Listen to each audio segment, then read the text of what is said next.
ध्यान से सुनना भी यहाँ पे। अब यहाँ पे क्या होता है, किसी भी ऑर्गेनिक कंपाउंड का रिएक्शन हम लोग CuO के साथ कर देंगे यहाँ पे, और जैसे इसका रिएक्शन होता है किसी ऑर्गेनिक कंपाउंड के साथ, उसमें जो कार्बन प्रेजेंट होगा वो इसके साथ रिएक्ट करके वो क्या बना लेगा वहां पे, CO2 प्लस Cu।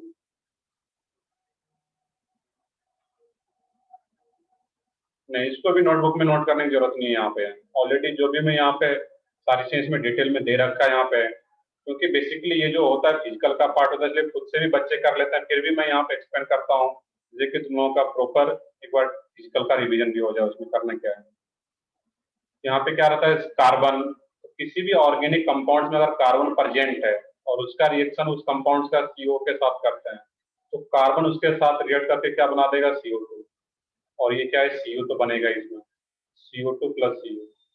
अब अगर उस ऑर्गेनिक कंपाउंड में अगर हाइड्रोजन भी प्रेजेंट रहा और उसका रिएक्शन भी अगर Cu के साथ हो रहा है, तो वो क्या बना देगा वहां पे, H2O। और अंडर थोड़ा बैलेंस H2O। करोगे इसको, H2O प्लस Cu। बस ये काम करना है। किसी भी ऑर्गेनिक कंपाउंड्स का रिएक्शन अगर इस दोनों के साथ करते हैं तो उसमें जो कार्बन प्रेजेंट होगा तो वो CO2 में कन्वर्ट हो जाएगा, और जो हाइड्रोजन प्रेजेंट होगा वो किसमें कन्वर्ट हो जाएगा, H2O। आगे देखना है इसमें कि carbon dioxide produce is collected in potash bulb KOH containing KOH, whereas water is absorbed in calcium chloride tube containing CaCl2. The respective mass of CO2 and water are determined by different, ये सब बस language दे रखा है। Knowing the mass of CO2 and water vapor formed and the mass of compound taken, the percentage of carbon and hydrogen can be calculated। देख लोगे वो language वहाँ पे है। अब इसमें जो कैलकुलेशन वाला पार्ट है उस पर आता है वहाँ पे, वो इंपॉर्टेंट है। यहाँ पे जो क्वेश्चन रहेगा वो कैलकुलेशन ही करना है। इसमें मान लिया गया है कि किसी ऑर्गेनिक कंपाउंड्स का जो वेट है, mass of organic compound, organic compounds का जो मास होगा वो क्या है, W ग्राम। तो क्या दिया गया इसमें, W gram. Mass of water, अब इसमें जो मास ऑफ जो वाटर यहाँ पे प्रोड्यूस है उसका मास यहाँ पे गिवन है, मास ऑफ वाटर जो बना, मास ऑफ वाटर फॉर्म, वो क्या वहां पे X ग्राम। फिर दिया हुआ mass of carbon dioxide form, mass of carbon dioxide CO2 form, वो कुछ Y ग्राम यहाँ पे यूज किया गया है। क्लियर है। अब परसेंटेज ऑफ कार्बन, अब कार्बन का परसेंटेज निकालना, ये चीजें पहले यहाँ पे क्वेश्चन में गिवन होगा जो भी कुछ डाटा होगा। अब परसेंटेज ऑफ कार्बन निकालना है, तो कार्बन का परसेंटेज देखोगे इसमें नीचे लिखा हुआ है कि 44 ग्राम ऑफ CO2। CO2 का 44 ग्राम बोलने का मतलब क्या, ये 44 का होता है इसमें CO2 का मोलिकुलर मास आ गया 1 मोल ऑफ CO2। बिल्कुल 1 मोल ऑफ CO2, तो वो क्या रहा है, 44 ग्राम। ये चीजें ऑलरेडी पढ़ चुके हो इसलिए मैं यहाँ पे अलग से नहीं, और क्लियरली यहाँ पे दिया गया है 44 ग्राम ऑफ CO2 कंटेन्स, तो 44 ग्राम CO2 में कार्बन कितना होगा, कंटेन्स कार्बन 1 मोल, ये भी 1 मोल CO2 में 1 मोल कार्बन भी होगा, दैट मीन्स 44 ग्राम, और ये क्या हो जाता है 12 ग्राम 1 मोल। क्लियर है वहां पे। फिर नीचे आओगे उसमें तो Y, तो 44 ग्राम में 12 ग्राम, तो Y ग्राम अगर CO2 फॉर्म हो रहा है ऑफ CO2, उसमें कितना ग्राम कार्बन होगा, ये तो फिर सिंपल सा कैलकुलेशन आ जाता, 12 इंटू वाई डिवाइडेड बाई 44 ग्राम, और ये क्या आ जाता तुम्हारा कार्बन, कि Y ग्राम ऑफ CO2 में कार्बन कितना होगा तुम्हारा, कंटेन्स कार्बन, खुद से देख लो इसमें कुछ भी नया नहीं है। तो 12 इंटू वाई अपॉन 44, ये क्या होगा इसमें ये कार्बन का परसेंटेज आ रहा है यहाँ पे, कार्बन का जो अमाउंट होगा उसमें। अब इसी को अब क्या किया गया यहाँ पे, परसेंटेज में कन्वर्ट कर दिया गया है। ये तो CO2 इतना यहाँ पे बना, ये कार्बन CO2 में कार्बन का परसेंटेज आ रहा है यहाँ पे। अब क्या करना है कि टोटल जो कार्बन का अमाउंट है वो क्या था, मेन जो ऑर्गेनिक कंपाउंड था वो कितना था वहां पे, W ग्राम। मुझे उससे कंपेयर करना है बेसिकली, उस ऑर्गेनिक कंपाउंड में इतना कार्बन आ रहा है और टोटल उस ऑर्गेनिक कंपाउंड का मास क्या था, W ग्राम। इसका जब परसेंटेज निकालोगे कि percentage of carbon in the organic compound, percentage of carbon in organic compound. ये सिंपल सा परसेंटेज का क्वेश्चन है यहाँ पे। फिर ये क्या आ जाएगा तुम्हारा 12 इंटू वाई, जो कार्बन का परसेंटेज, जो कार्बन का अमाउंट आ रहा था, डिवाइडेड बाई डब्ल्यू जो ऑर्गेनिक कंपाउंड का मास था इंटू 100। ये तो आ जाता कार्बन का परसेंटेज। क्लियर है यहाँ पे? है इस तरीके से सिंपल सा कैलकुलेशन है यहाँ पे। और इसके लिए फार्मूला भी बना के मतलब वही फार्मूले के फॉर्म में दे रखा है वहां पे। तो परसेंटेज में निकालना है तो 100 से मल्टीप्लाई कर देना था। सेम प्रोसेस हाइड्रोजन के लिए। तो हाइड्रोजन के लिए अगर सेम प्रोसेस आ रहा है तो उसमें भी क्या करोगे, इसमें क्या फॉर्म हो रहा था, water, 18 gram water, 18 gram water में हाइड्रोजन कितना होगा कंटेंट, वो भी 1 mole, that means content hydrogen, hydrogen का क्या आ जाता वहां पे 2 ग्राम, 2 मोल, जो भी है वहां पे 2 मोल, 1 मोल वाटर मॉलिक्यूल, ये क्या आ जाता है 2 ग्राम। एक्स ग्राम में सेम प्रोसेस में रिपीट नहीं कर रहा हूँ, एक्स ग्राम में कितना हो जाएगा फिर, x gram of water content hydrogen, तो कितना आ जाता 2x इंटू 18।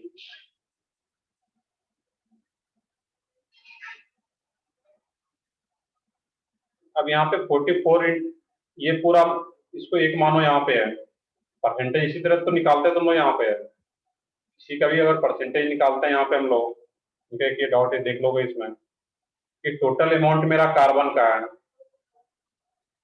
उस ऑर्गेनिक कंपाउंड में कार्बन का अमाउंट ये मास आ गया, टोटल मास क्या था W ग्राम, उसको परसेंटेज ऑफ कार्बन निकालोगे उसमें, इसी को क्या कैसे निकालते हैं हम लोग यहाँ पे, जो कार्बन का वेट है अपॉन टोटल वेट इंटू 100। ये तो करते हैं हम लोग जब भी सिंपल परसेंटेज निकालोगे, जो कार्बन का टोटल अमाउंट है 12y divided by 44 into W। जब इसको स्टेप से और भी सिंपल सिंप्लीफाई करोगे तो 12y into 44 into W into 100, ये आ जाता है इस टाइप से। ये तो सिंपल सा था यहाँ पे कि परसेंटेज निकालना है, फ्रैक्शन में निकालना है, तो वही क्या करते हैं 100 से मल्टीप्लाई करें तो परसेंटेज में आ रहा है यहाँ पे।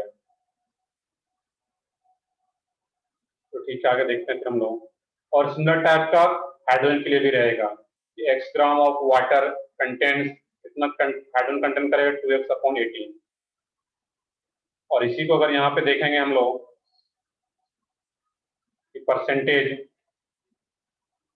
Of hydrogen in organic compound, organic का ये हाइड्रोजन का परसेंटेज ऑर्गेनिक कंपाउंड में, इन ऑर्गेनिक कंपाउंड वो क्या करता है उसमें 2x अपॉन 18 डिवाइडेड बाय जो टोटल वेट था कंपाउंड का, वो क्या रहता है W इंटू 100। ये तो करना था इसमें यहाँ पर, ये भी क्या था 2x अपॉन 18 इंटू W और ये 100। यहाँ से तुम्हारा H का परसेंटेज निकल जाएगा, हाइड्रोजन का परसेंटेज निकल जाएगा उस ऑर्गेनिक कंपाउंड में। क्लियर है सबको यहाँ पे कैलकुलेशन? यहाँ तक बहुत ही सिंपल सा कैलकुलेशन, इतना इस टाइप का पता होना चाहिए उतना फिजिकल पढ़ाने के बाद। Yes sir. चलो ठीक है, आगे देखते हैं फिर हम लोग। इसी को शॉर्ट में एक फार्मूला बना के दे रखा है, इन शॉर्ट परसेंटेज कार्बन और हाइड्रोजन का परसेंटेज। तो शॉर्ट फॉर्म भी याद रख, तो बाकी इसको डायरेक्टली इस तरीके से सोच सकते हैं। उसी पे बेस्ड एक क्वेश्चन दे रखा है वहां पे खुद से करने के लिए, तो क्वेश्चन भी खुद से देख लेना, इसी टाइप से वहां पे प्रोसीड करना था। नेक्स्ट है इसमें I2 एस्टिमेशन ऑफ नाइट्रोजन। यहाँ पे कार्बन एंड हाइड्रोजन का परसेंटेज पता चल रहा है, अमाउंट पता चल रहा है किसी भी ऑर्गेनिक कंपाउंड में। नेक्स्ट था इसमें I2 एस्टिमेशन ऑफ नाइट्रोजन, वो भी उसी टाइप का था वहां पर।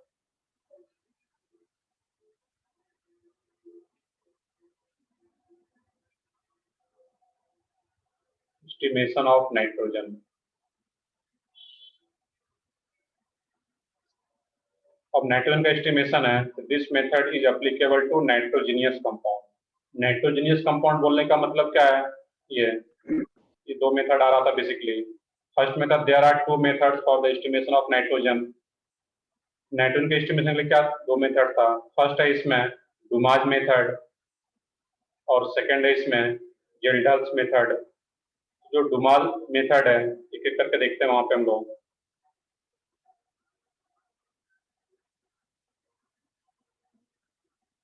डुमाल मेथड और बुकलेट से भी देख रहे हैं, और आप फिजिकल का पार्ट है, ये चीजें क्लियर होना चाहिए। नेक्स्ट है इसमें, सर हमें ये लिखना है? नहीं लिखने की जरूरत नहीं है यहाँ पे। एज इट इज जो तुम्हें यहाँ पे डिटेल में दे रखा है एकदम प्रॉपरली तुम्हारे बुकलेट में कैलकुलेशन करके दिया गया है। क्योंकि जो मोस्टली होता है क्या है कि जो ऑर्गेनिक इनऑर्गेनिक के टीचर होता है उसको फिजिकल का नहीं भी उतना आइडिया रहता है, क्योंकि एक ही कैलकुलेशन रहता है उसमें। यहाँ पे एग्जैक्टली स्टूडेंट खुद से कर सकें इसलिए प्रॉपरली यहाँ पे बताया गया है। और इस टाइम तक फिजिकल पढ़ चुके होते हैं सारे स्टूडेंट, तो फिर खुद से भी कर लेते हैं, बट फिर भी मैं एक बार एक्सप्लेन कर देता हूँ कैसे यहाँ पर कोई दिक्कत आता है तो पूछ पाओगे वहाँ पर। तो नोट करने की जरूरत नहीं है यहाँ पे इसको। डुमाज मेथड, तो डुमाज मेथड जो होता है वो क्या है, this method is applicable to nitrogenous compound. तो नाइट्रोजीनियस कंपाउंड्स बोलने का मतलब क्या है, नाइट्रोजन कंटेनिंग कंपाउंड, सिंपल सा है। एक ऐसा ऑर्गेनिक कंपाउंड जिसमें नाइट्रोजन हो, अब उसमें से नाइट्रोजन का परसेंटेज पता करना है कि उस ऑर्गेनिक कंपाउंड में नाइट्रोजन कितने अमाउंट में है, उसका परसेंटेज क्या है। इसका प्रिंसिपल देखना यहाँ पे, इसका जो प्रिंसिपल है, non mass of the organic compound is heated strongly with excess of copper oxide in atmosphere of carbon dioxide. The carbon and hydrogen are converted to CO2 and water, जो तुम लोग पहले देख चुके थे। कार्बन किस में कन्वर्ट होता है, CO2, एंड हाइड्रोजन किस में कन्वर्ट हो रहा था, वाटर, जब उसका कॉपर ऑक्साइड के साथ रिएक्शन होता है। Nitrogen is set free as dinitrogen, जो नाइट्रोजन उसमें प्रेजेंट होता है वो क्या हो जाता है, फ्री हो जाता है डाइनाइट्रोजन के फॉर्म में, N2 के फॉर्म में। If any oxide of nitrogen is produced, it is reduced to dinitrogen by passing over hot reduced copper spiral. The dinitrogen is collected over the concentrated solution of potassium hydroxide and its volume is measured at room temperature and atmosphere pressure. ये तो language है, देख लो calculation उसका बहुत ज्यादा कुछ है नहीं। इसमें करते क्या है, कुछ ऑर्गेनिक कंपाउंड्स का जब रिएक्शन कराते हैं CuO के साथ, तो वहां से क्या प्रोड्यूस होता है, जो कि ऑलरेडी हम लोग देख चुके हैं ये रिएक्शन। तो डायक्नो रिएक्शन को निकले यहाँ पे प्लस Cu, तो कार्बन होगा तो वो CO2 प्रोड्यूस कर देगा, और हाइड्रोजन जब रिएक्ट करेगा इसके साथ H2O, बाकी क्या बन रहा था वहां पे, Cu। और वही जो Cu है वहां पे जो ऑर्गेनिक कंपाउंड है, और उसमें अगर नाइट्रोजन प्रेजेंट है तो वो नाइट्रोजन के साथ रिएक्ट कर लेगा Cu, और वो क्या बना देता है उसमें N2 dinitrogen plus oxides of nitrogen, और भी कुछ बन रहा होगा उसमें, उससे मतलब नहीं होता यहाँ पे। ऑक्साइड्स ऑफ नाइट्रोजन जैसे कि N2O, N2O3 टाइप का। अब यहाँ पे जो ऑक्साइड्स ऑफ नाइट्रोजन है, अगर वहां पे जो कुछ बन रहा होगा उसका फर्दर रिएक्शन अगर कॉपर के साथ कर देते हैं तो फिर से क्या मिल जाएगा, N2 प्लस CO। तो मेनली जो मेरा पर्पस था N2 बनाने का, तो अगर ये कुछ नाइट्रोजन का ऑक्साइड भी बन रहा है, उसका फर्दर रिएक्शन अगर Cu के साथ कर देते हैं वहां पे, तो फिर से क्या मिल जाता है, N2। यहाँ से भी N2 मिल रहा था, यहाँ से भी N2। ये तो पार्ट आ गया। इसका कैलकुलेशन वाला पार्ट इंपॉर्टेंट है, क्योंकि यहाँ से न्यूमेरिकल पूछा जाता है। अब न्यूमेरिकल वाले भी पार्ट का है हम लोग यहाँ पे, उसमें फिर वही let the mass of organic compound, जो ऑर्गेनिक कंपाउंड का मास है वो क्या है, W ग्राम। इसको मैं इरेज कर देता हूँ, कैलकुलेशन पर लोग फोकस करते हैं, वो पार्ट इंपॉर्टेंट है वहाँ पे। बाकी वो नोट वो लिखा गया बुकलेट में, रिएक्शन सब इसको समझना। ये तो लैंग्वेज आ रहा था इसमें, अब ये जो कैलकुलेशन वाला पार्ट है इसमें ध्यान से देखोगे। किसी भी ऑर्गेनिक कंपाउंड्स का जो मास है, मास ऑफ ऑर्गेनिक कंपाउंड्स, वो क्या रहा है उसमें, W gram. Volume of most N2 collected, अब N2 के फॉर्म में नाइट्रोजन गैस है, तो यहाँ पर हम लोग किस टर्म में उसको मेजर करेंगे, गैसियस है तो वॉल्यूम के टर्म में, ऐसा कुछ पढ़ रखे हो गए। N2 गैस है तो उसको वॉल्यूम के टर्म में मेजर करते हैं, तो वॉल्यूम ऑफ मोस्ट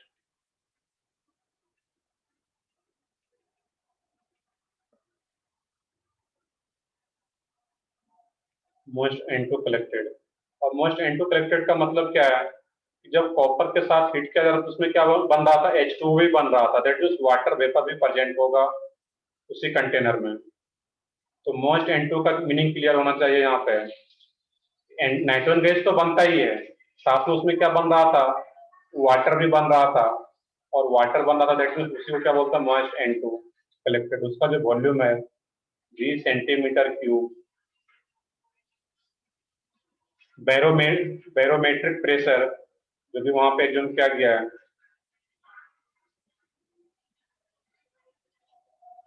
प्रेशर ये क्या रहा है इसमें, P mm। रूम टेम्परेचर पे कैलकुलेशन करना है। रूम टेम्परेचर जो एज्यूम किया गया वो क्या है, RT भी बोल सकते हो। रूम टेम्परेचर जो है यहाँ पे वो T केल्विन एज्यूम किया गया है। Pressure of water vapour eight T kelvin. अब जो उस टेम्परेचर पे होगा,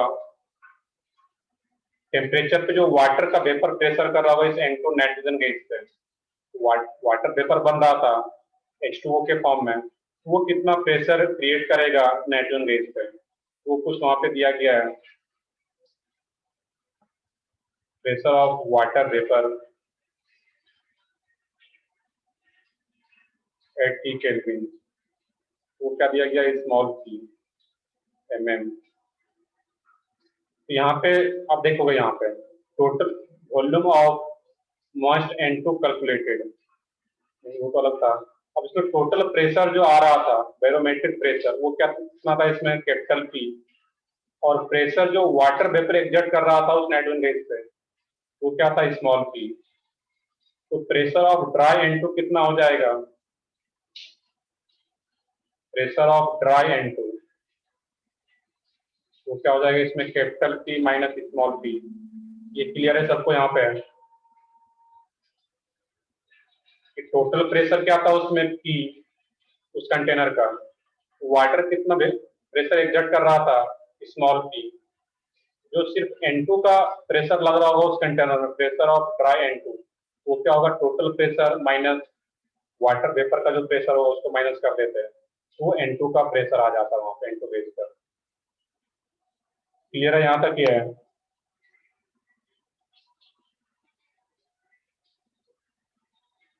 barometric pressure that means total pressure उस कंटेनर का। इसका मतलब क्या है कि उस कंटेनर में जो होगा टोटल प्रेशर कितना आ रहा होगा, नाइट्रोजन गैस से भी और वाटर वेपर से भी जो प्रेशर क्रिएट हो रहा होगा। तो बैरोमेट्रिक प्रेशर का मतलब टोटल प्रेशर की बात कर रहे हैं कंटेनर का। क्लियर है वहां पे। तो वाटर जो वेपर एग्जर्ट कर रहा होगा तो क्या होगा, small p। Total pressure p है, तो नाइट्रोजन गैस जो ड्राई N2 है वो कितना प्रेशर एग्जर्ट कर रहा होगा, तो capital P minus small p। तो बैरोमेट्रिक प्रेशर का मतलब उस कंटेनर का टोटल प्रेशर, बस ये याद रखना है यहाँ पे। अब इसके कैलकुलेशन की बात करें हम लोग यहाँ पे, कैलकुलेशन में पढ़े होंगे सब लोग, to find the volume of N2 at STP। STP पे जब कैलकुलेट करेंगे, एक फार्मूला पढ़े होंगे सब लोग, P1 V1, Yes, sir. ये सब लोग पढ़ रखे होंगे, P1 V1 upon T1।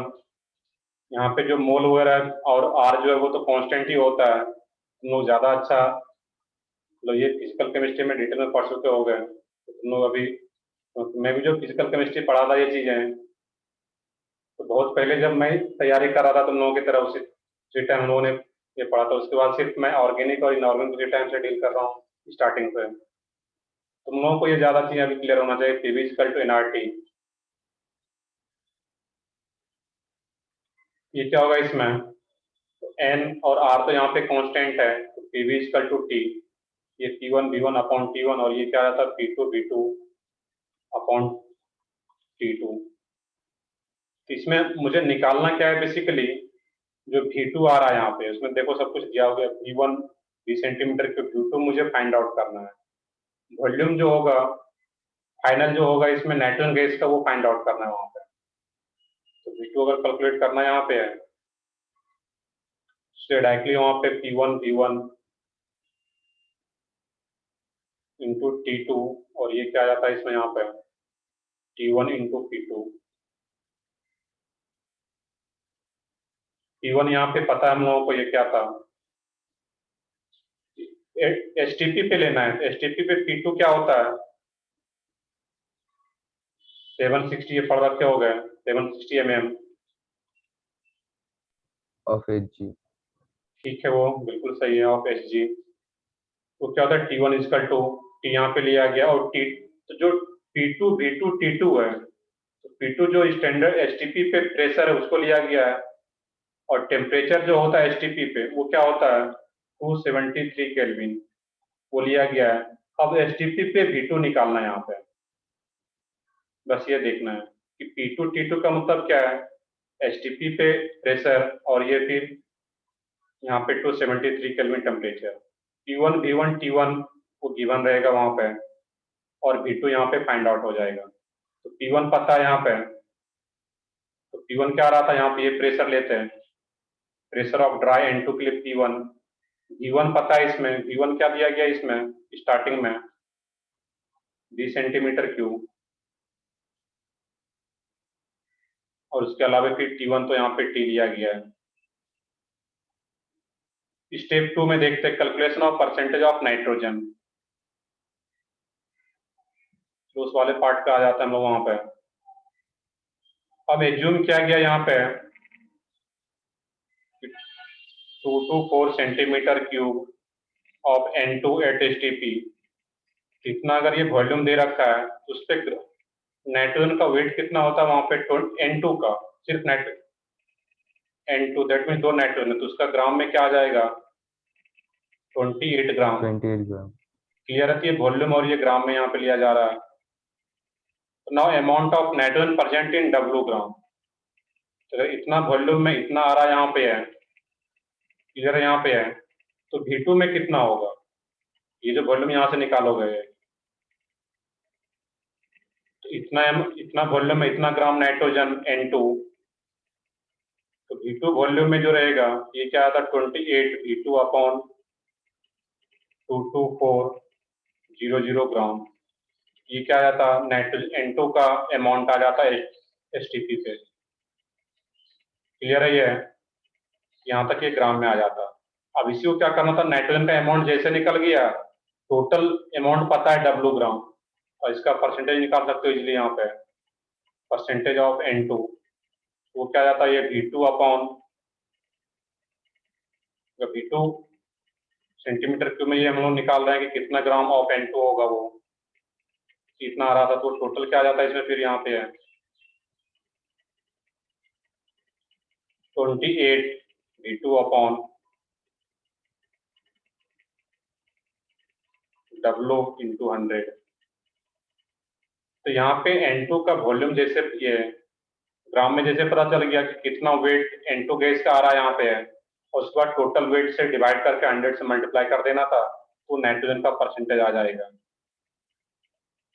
Clear है सब लोगों को, यहाँ पे उस पर बेस्ड एक क्वेश्चन भी दे रखा है वहाँ पे कि क्वेश्चन बेस्ड ऑन डुमॉज मेथड, तो वही सेम क्वेश्चन करना था वहाँ पे जो मैंने कैलकुलेशन बताया हुआ है वहाँ पे। एक क्वेश्चन एक बार देख लोगे डुमॉज में। हाँ बताओ।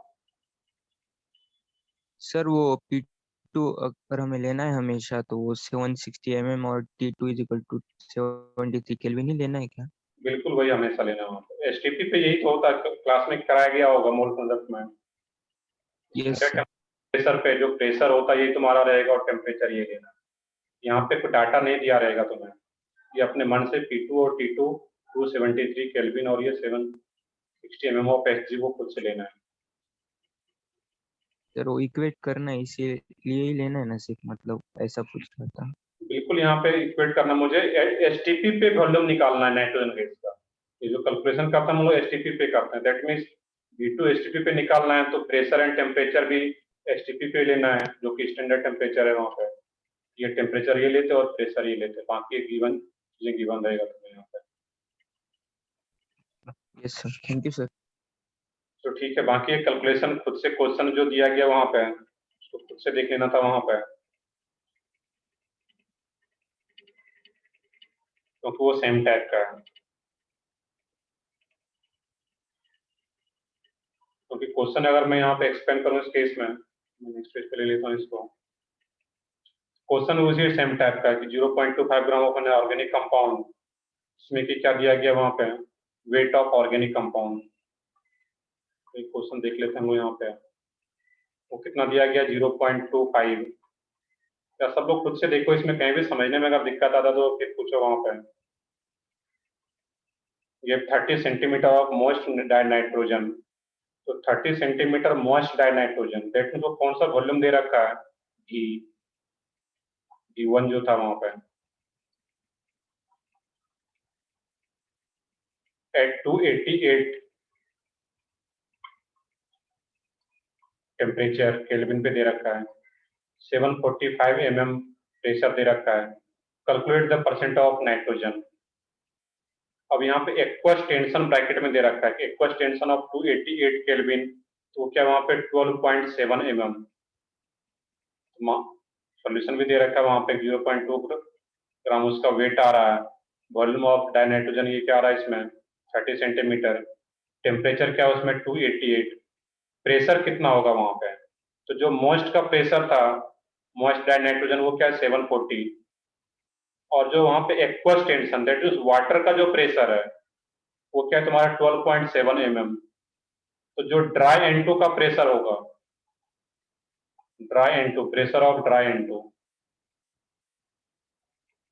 वो कितना आ जाएगा उसमें वहां पे, जो गिवन है 745 माइनस जो वाटर का सरफेस एक्वस टेंशन या वेपर प्रेशर बोलो वहां पे, तो वो क्या जाता है उसमें वहां पे कैलकुलेशन 730 करके बताया गया वहां पे। अब यहाँ पे ये फार्मूला पुट करते हैं P1 V1 T1 equal to P2 V2 T2, तो वहां से अपने आप तुम्हें V2 निकल जाएगा, और जैसे V2 निकल गया फिर वही काम करना था। कर लो भाई यहाँ पे ये कैलकुलेशन सब लोग। तो यहाँ पे सब डाटा की बने तो कैलकुलेट करके फाइनल आंसर ही तो निकालना है वहां पे, जितना कर सकते हो। नेक्स्ट प्रोसेस है इसमें, इसमें थोड़ा सा समझना रहेगा। नेक्स्ट प्रोसेस में जो है उसको बोलता हूँ जेल्डर्स मेथड, नाइट्रोजन के एस्टिमेशन के लिए। अब यहाँ पे देखना है इसमें कुछ इंपॉर्टेंट पॉइंट कि जेल्डर्स मेथड जो होता है इसमें, this method is simpler and convenient. It is largely used for the estimation of nitrogen in food, fertilizers and drug. Foods में या फर्टिलाइजर्स या ड्रग में नाइट्रोजन के एस्टिमेशन के लिए, दैट मीन नाइट्रोजन कितने अमाउंट में प्रेजेंट है वहां पे, उसके लिए हम इस मेथड का यूज किया, जनरली यूज करते हैं यहाँ पे जेल्डर्स मेथड का। The method is however not applicable to compounds containing nitrogen in the ring। अब ये किसके लिए एप्लीकेबल नहीं है कि रिंग में अगर नाइट्रोजन एटम हो, लाइक इस तरीके का यहाँ पे, क्योंकि pyridine में होता था, इस तरीके का कोई कंपाउंड है तो उसके लिए एप्लीकेबल नहीं होता है वो nitrogen in the ring, like pyridine और क्विनोलाइन etc, and the compounds containing nitro group, जिसमें कि NO2 ग्रुप प्रेजेंट हो, उसके लिए उस केस के लिए एप्लीकेबल नहीं होता है। एंड डाइजो, डाइजो क्या आता है यहाँ पे, N डबल बॉन्ड N, कहीं भी अगर इस टाइप का कंपाउंड है तो उसके लिए एप्लीकेबल नहीं होता है वहाँ पे। सर आपकी आवाज ब्रेक हो रही है। आवाज ब्रेक हो रही है,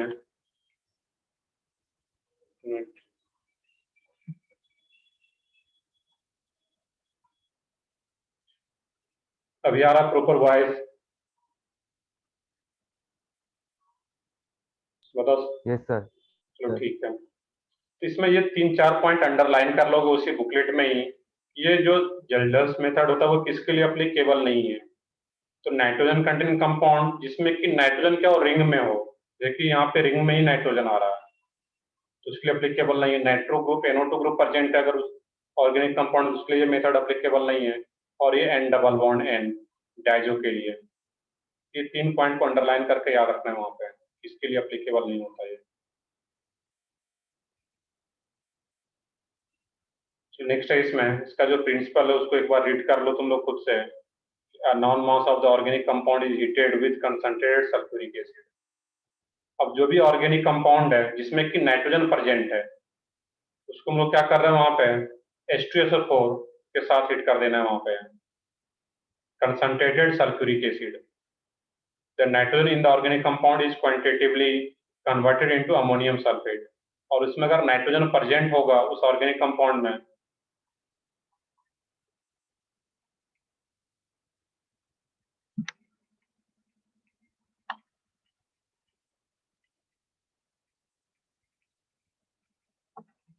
अब देखो ऑर्गेनिक कंपाउंड में सिर्फ NH3 नहीं आता है, ऑर्गेनिक कंपाउंड की बात करें दैट मीन्स कार्बन के साथ फिर वहां पे नाइट्रोजन आ रहा हो। NH3 अगर देखोगे तो ये ऑर्गेनिक कंपाउंड नहीं, ये क्या आ जाएगा तुम्हारा इनऑर्गेनिक कंपाउंड हो जाएगा। हमें ऑर्गेनिक कंपाउंड्स में परसेंटेज देखना है नाइट्रोजन का,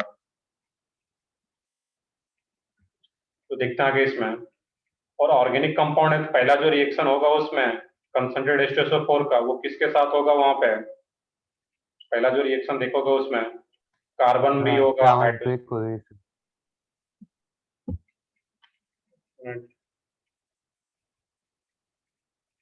तो सब लोगों को वॉइस ब्रेक होकर के आ रहा है या बाकी लोगों को क्लियर है? तो सब लोगों को वॉइस क्लियर है, कुछ लोग बता रहे हो कि क्लियर है, तो देख लो अगर किन्हीं को अगर वॉइस ब्रेक हो रहा है तो हो सकता है खुद का नेटवर्क इशू हो उनका, क्योंकि बाकी लोगों को क्लियर है अगर अभी तो ठीक है। तो ठीक है, इसमें देखते हैं कार्बन हाइड्रोजन सल्फर, अगर ये प्रेजेंट हो और उसको हिट किया जाए H2SO4 के साथ, कंसंट्रेट H2SO4। कंसंट्रेट और डाइल्यूट का मतलब क्या है कि डाइल्यूट दैट मींस वाटर है उसमें कंटेंट ज्यादा है, कंसंट्रेट दैट मींस का कंसंट्रेशन ज्यादा है H2SO4 का। और जब इस ऑर्गेनिक कंपाउंड में कार्बन हाइड्रोजन सल्फर और उसको जब H2SO4 के साथ रिएक्ट कराया जाए तो वो क्या होता है CO2 plus water plus SO2। तो SO2 ये क्या होता है, सल्फर डाइऑक्साइड, कार्बन डाइऑक्साइड, ये तो गैसेस फॉर्म में होता है, ये बाहर चला जाएगा, और H2O ये भी वेपर के फॉर्म में बाहर जाएगा आफ्टर हीटिंग। अब होता है कि अगर नाइट्रोजन प्रेजेंट है उसमें, उस ऑर्गेनिक कंपाउंड में, तो उसका रिएक्शन अगर H2SO4 के साथ होता है तो वो क्या बनाता है, जो नीचे दे रखा है वहां पे, इसीलिए कंसंट्रेटेड रहता है, तो वो क्या बनाता है, ammonium sulphate, NH4 twice SO4। अब वो अमोनियम सल्फेट का रिएक्शन फर्दर NOH के साथ कराया जाता है वहां पर, NH4 ट्वाइस। एक इंपॉर्टेंट मेथड होता है, इसको ध्यान से देखोगे सब लोग।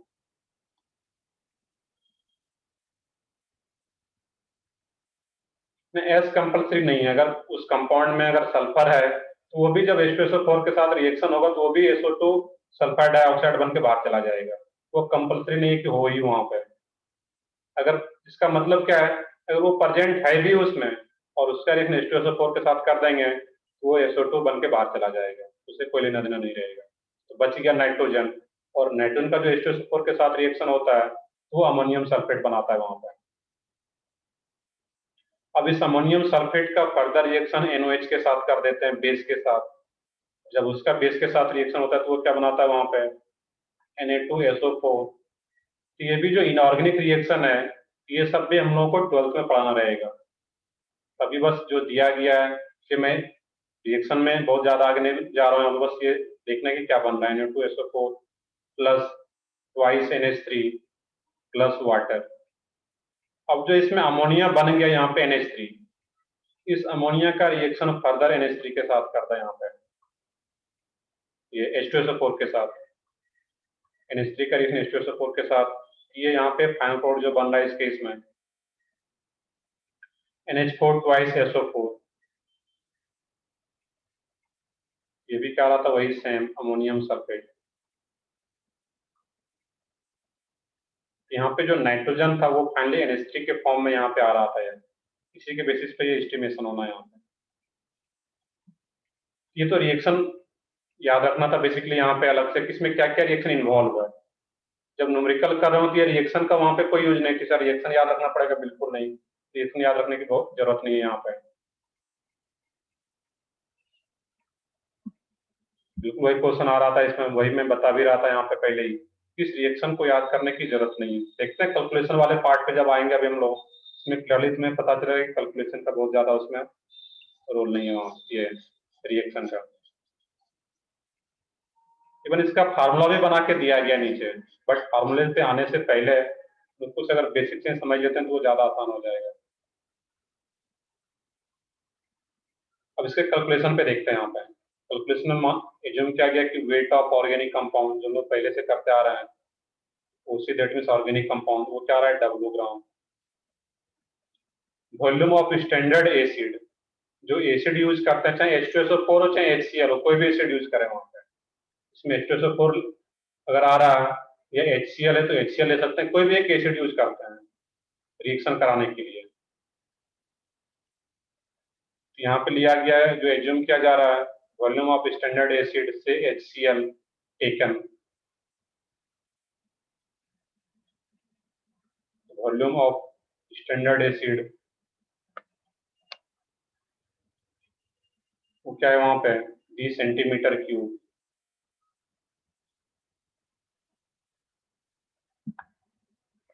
अब यहाँ पे हम लोगों को जो कार्बन हाइड्रोजन सल्फर है उससे कोई लेना देना नहीं है यहाँ पे बहुत ज्यादा।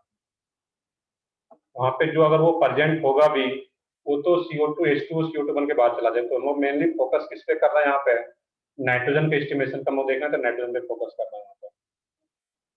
तो वॉल्यूम ऑफ स्टैंडर्ड एसिड, अब जिसके साथ रिएक्शन करा रहे हैं तो उसको तो लेना पड़ेगा यहाँ पे कंसिडरेशन में। तो वॉल्यूम ऑफ स्टैंडर्ड एसिड क्या आ रहा है 20 सेंटीमीटर क्यूब।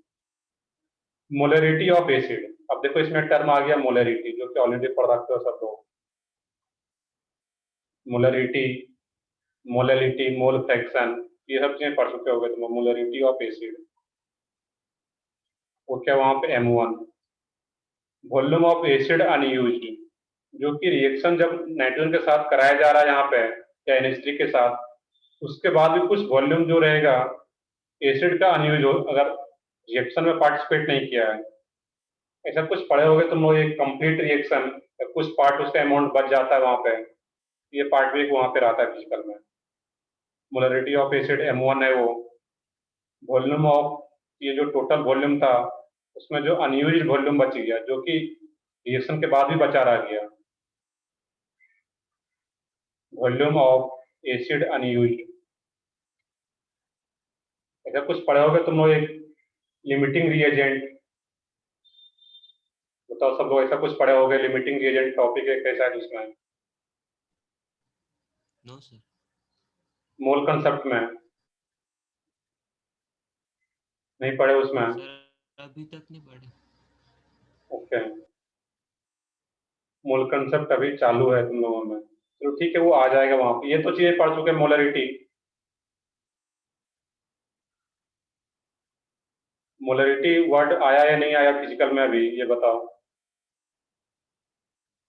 नहीं आया है अभी मोलरिटी भी। देखो ये चीजें अगर नहीं आया मोलरिटी, इसको मैं एक्सप्लेन कर देता हूँ, बट ये पार्ट फिजिकल का मैं यहाँ पे, क्योंकि मोलरिटी वहाँ पे बहुत डिटेल में पढ़ाया जाता है, मोलरिटी, मोलैलिटी, मोल फ्रैक्शन।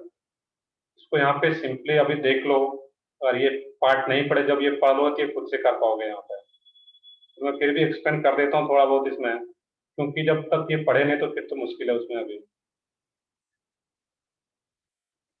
तो ठीक है वो कंटिन्यू है, अभी 2-4 लेक्चर में वो हो जाएगा तो वो चीजें कर लोगे इसमें, ऐसा कुछ ये बहुत ज्यादा सोचने की जरूरत नहीं है इसमें। जो चीजें तुम लोग पढ़ चुके थे वो तो क्लियर हो गया वहां तक। एक चीज इसी मेथड में थोड़ा सा मोलरिटी का यूज होता है, बाकी किसी में और ये यूज नहीं होगा। चलो यहाँ पे फिर भी सोच सकते हो, यहाँ पे जो स्टैंडर्ड वॉल्यूम लिया, वॉल्यूम ऑफ स्टैंडर्ड एसिड तो दी है, और कुछ रिएक्शन में जो बच गया वहां पे एसिड, कंप्लीट रिएक्शन नहीं हुआ वहां पे, वो जो एसिड कुछ बच गया वॉल्यूम का, वो कुछ एज्यूम किया गया यहाँ पे G1 अनयूज्ड जो है वहां पे। तो क्या था basically unused volume of acid. फिर आगे एज्यूम किया गया कि let volume of alkali, alkali का वॉल्यूम जो NOH, अल्कली बोलेंगे लोग क्या, NOH का जो वॉल्यूम है, volume of alkali of molarity M2 used for neutralizing unused acid. अब जो अनयूज्ड एसिड था, जो भी जैसे H2SO4 या HCl, जो भी एसिड अनयूज्ड है उसका रिएक्शन NOH के साथ कर देना है। और एसिड और NOH का रिएक्शन, एसिड और बेस का रिएक्शन हुआ तो वो क्या होता है, न्यूट्रलाइजेशन रिएक्शन तो होता है, न्यूट्रलाइज हो जाएगा, सॉल्ट बन जाता है फाइनली। तो जो NOH का वॉल्यूम यूज किया जा रहा है यहाँ पे, जिसका की मोलरिटी क्या है M2, NOH का मोलरिटी एज्यूम किया गया M2, और जो यहाँ पे और इसका जो वॉल्यूम लिया जा रहा है NOH का, वो क्या आ रहा है यहाँ पे V2। सिंपल सा है कि एसिड जो बच गया आपका रिएक्शन विथ नाइट्रोजन, वो क्या है V1 उसका वॉल्यूम है, और जो बेस यूज कर रहे हैं उसका वॉल्यूम क्या यहाँ पे है V2। और उस एसिड का जो मोलरिटी था जो अनयूज्ड था या जो स्टार्टिंग में लिया गया था उसका क्या था, M1। V1 वॉल्यूम है और M1 क्या है, उसका मोलरिटी। अब यहाँ पे मोलरिटी का डिफिनेशन भी होता है वहां पे, कि एक जो मोलरिटी होता है वहां पे 1 लीटर में कितना आ रहा है, वहां पे उसका कंसंट्रेशन जो रहता है वो वहां पे क्लास में कराया जाएगा सिंपली। यहाँ पे देखना है कि NOH का वॉल्यूम क्या है, V2, मोलरिटी M2, इसका वॉल्यूम जो अनयूज्ड था वो क्या था, V1, और इसका मोलरिटी M1।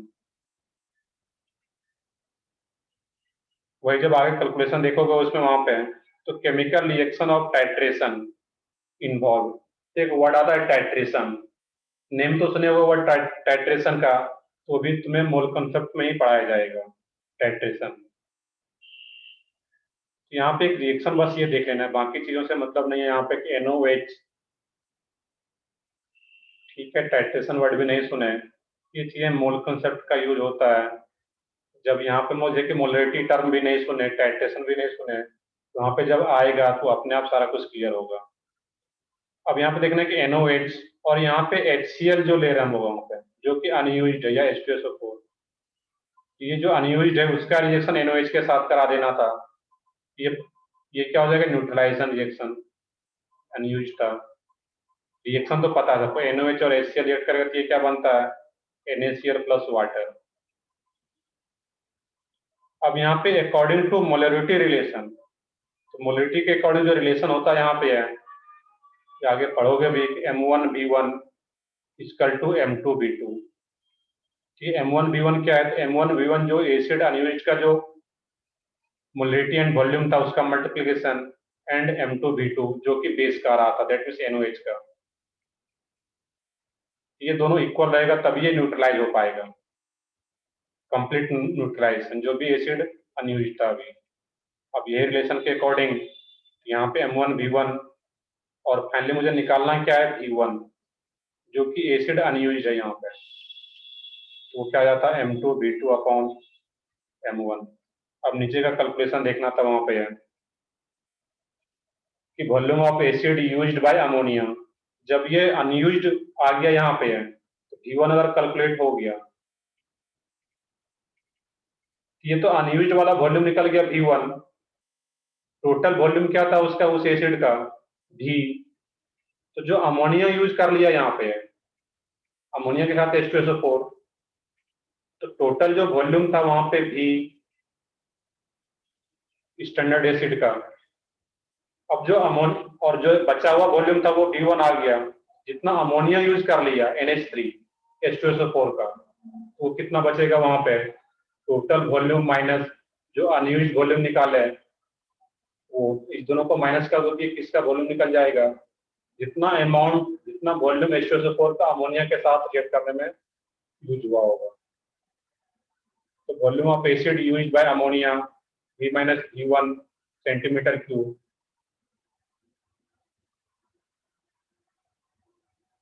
वॉइस ब्रेक हो रहा है, बताओ सब लोग, ये क्लियर है?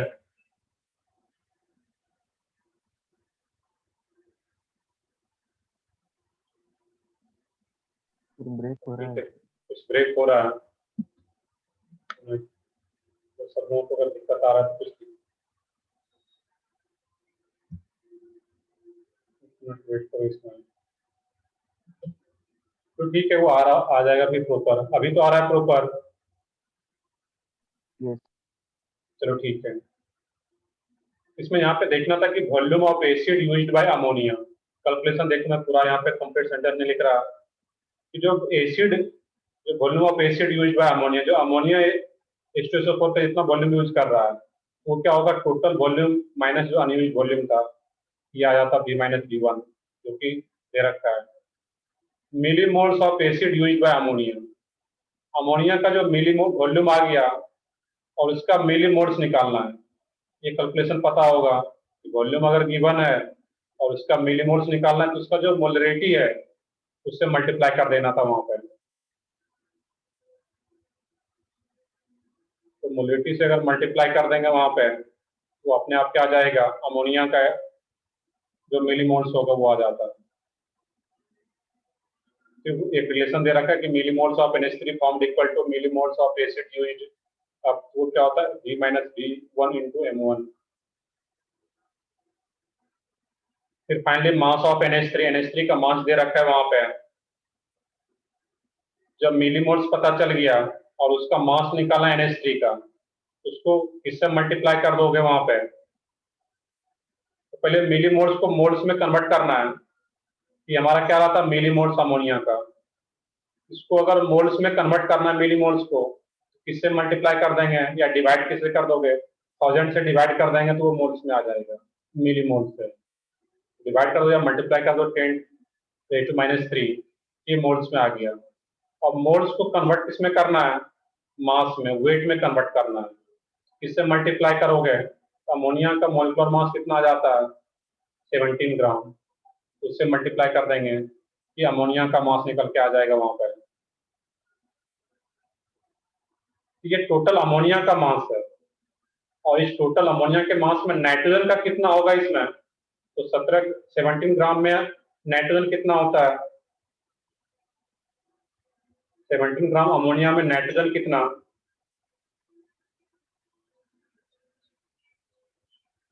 ये तो बता सकते हो सब लोग कि 17 ग्राम NH3 है, उसमें अमोनिया ये नाइट्रोजन का क्या होगा? 14 ग्राम नाइट्रोजन होगा। ये तो क्लियर है सब लोगों को। ये 17 ग्राम टोटल आ रहा था मास में कन्वर्ट करने के लिए। अब इसमें नाइट्रोजन कितना होगा? तो नाइट्रोजन का जो होगा उसमें वो क्या रहेगा? उसमें मास ऑफ नाइट्रोजन वो क्या रहता तुम्हारा उसमें 14। इस तरीके से फिर मास ऑफ नाइट्रोजन निकल के आ जाएगा वहां पर, मास ऑफ नाइट्रोजन। और मास ऑफ नाइट्रोजन अगर निकल के आ गया तो फिर टोटल वेट कंपाउंड का कितना था? W, mass of nitrogen upon mass of organic compound into 100, वो निकल के आ जाता तुम्हारा वहां पर। बट अब नहीं पढ़े अभी तक तो उसका एक शॉर्टकट प्रोसेस ये है, इसका जो फार्मूला दे रखा है शॉर्ट में उसका यूज कर लो तुम। बाकी एक दो लेक्चर में वहां तक पहुंच गए, कुछ पार्ट पढ़ ली तो वो हो ही जाएगा। बट अगर वो नहीं पढ़े तो उसमें जो फार्मूला दे रखा है डायरेक्टली वहां पर, उसका भी यूज करना है क्वेश्चन सॉल्व करने के लिए।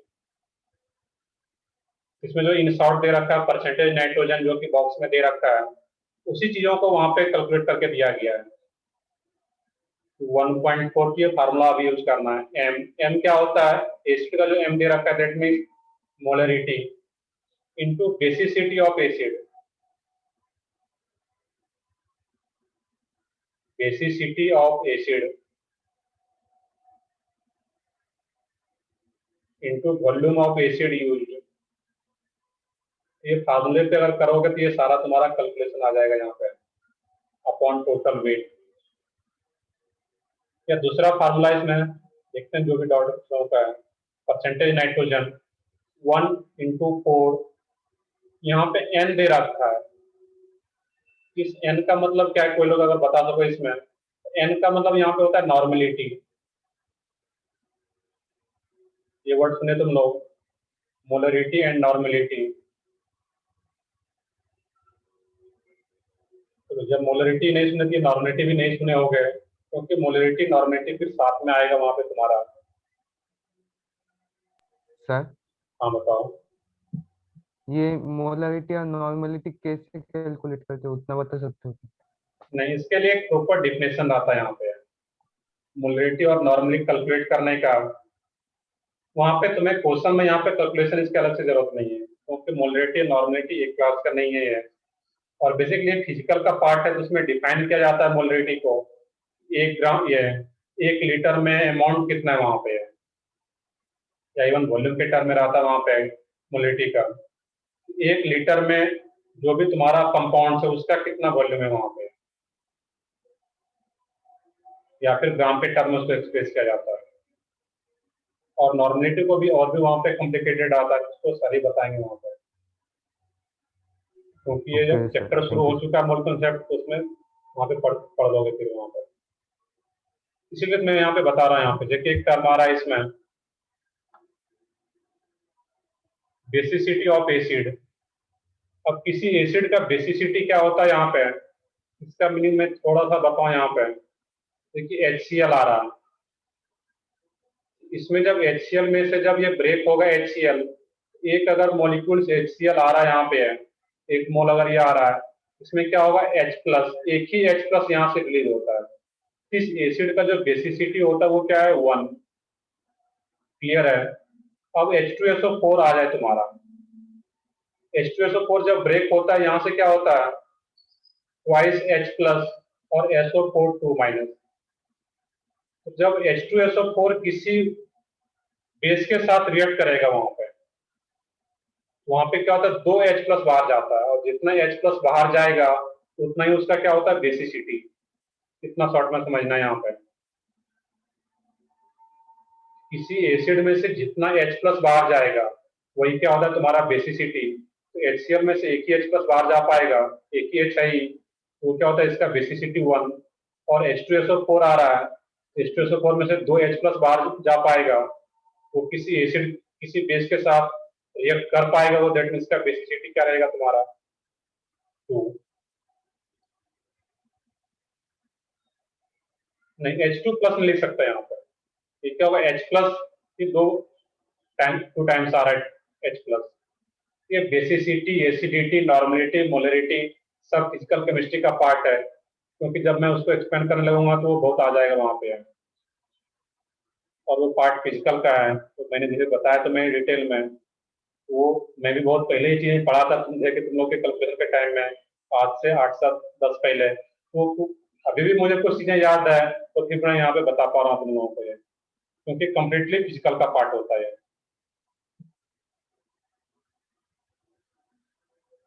ये नॉर्मलिटी, मोलरिटी, बेसिसिटी, एसिडिटी सब तो मैं मोल कंसेप्ट में आएगा, तो उसके लिए तो मैं अभी ये नहीं सोचना है सर हम तो पढ़े नहीं। ठीक है, जब नहीं पढ़े तो जब फॉलो तो चीजें अपने आप क्लियर होगा, इसमें कुछ बहुत ज्यादा सोचने की जरूरत नहीं है। बिल्कुल, बेसिसिटी क्या होता है, एच के बेसिस पे लोग कैलकुलेट करता है वहाँ पे। किसी एसिड का जो बेसिसिटी होता है उसमें कितना एच रिलीज हो रहा है उससे हम लोग पता करते हैं वहाँ पे। तो ठीक है, अब नहीं किए क्वेश्चन इसमें, ये मोलरिटी नॉर्मलिटी अभी तक नहीं पढ़े थी, डायरेक्टली जो शॉर्ट में फार्मूला दे रखा है तो उस फार्मूले का यूज तुम्हें करना पड़ेगा।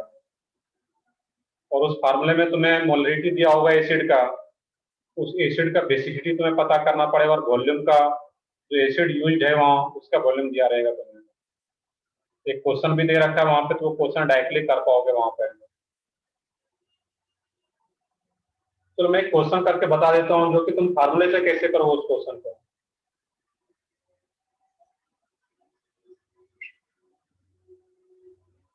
तो ठीक है, मुझे आइडिया नहीं था, मुझे लगा तुम लोग पढ़ चुके होगे मोलरिटी, नहीं तो मैं डायरेक्टली फार्मूले से आता, बट कोई दिक्कत नहीं, यहाँ पे जब पढ़ लोगे तो अपने आप क्लियर होगा। क्योंकि हो सकता है कि इसमें कुछ चीजें पढ़े नहीं तो उसमें फिर ज्यादा सोचने की जरूरत नहीं है। हाँ, जो पढ़ चुके हो तो वो क्वेश्चन सॉल्व नहीं हो रहा है तो फिर वहां पे सोचना है नहीं। यहाँ पे जो आ रहा था इस केस में acidity of H2SO4 will be, वहां पर लोग एसिडिटी यूज नहीं करते हैं। एसिडिटी जो यूज करते हैं वो किसी बेस के लिए यूज करते हैं वहां पे। ये हम लोग क्या यूज करते हैं, बेसिसिटी ऑफ एसिड, एसिड का बेसिसिटी। दैट मीन्स यहाँ पे जैसे कि HCl है तो बेसिसिटी ऑफ एसिड इसलिए बोलते हैं जो बेस का जो भी कोई बेस होगा उसके साथ ये रिएक्ट करेगा। दैट मीन्स इसके HCl को H प्लस को बाहर कौन करेगा, कोई बेस H प्लस को बाहर करेगा। दैट मीन्स हम लोग एसिड के लिए क्या यूज करते हैं, बेसिसिटी टर्म वहां पर, कितना H प्लस बाहर जा रहा है तो उस एसिड का बेसिसिटी होता है। इसका एसिडिटी हम लोग यहाँ पे कुछ नहीं रहता है। एसिडिटी फिर बेस के एस्पेक्ट में हम लोग डिफाइन करते हैं।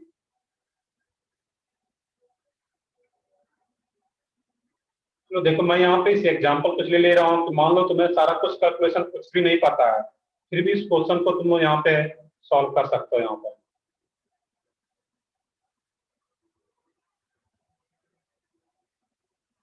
अब देखो यहाँ पे इस क्वेश्चन में अगर देखोगे कि during nitrogen estimation of in an organic compound by Gelder's method, the ammonia evolved from 0.5 gram of organic compound।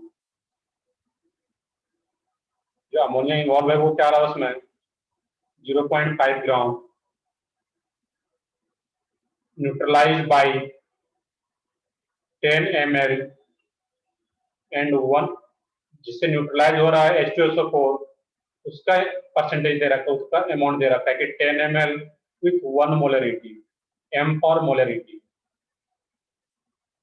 Capital N कहीं लिखा हुआ यहाँ पे, उसका मतलब क्या होता है? Normality. Capital M that means molarity.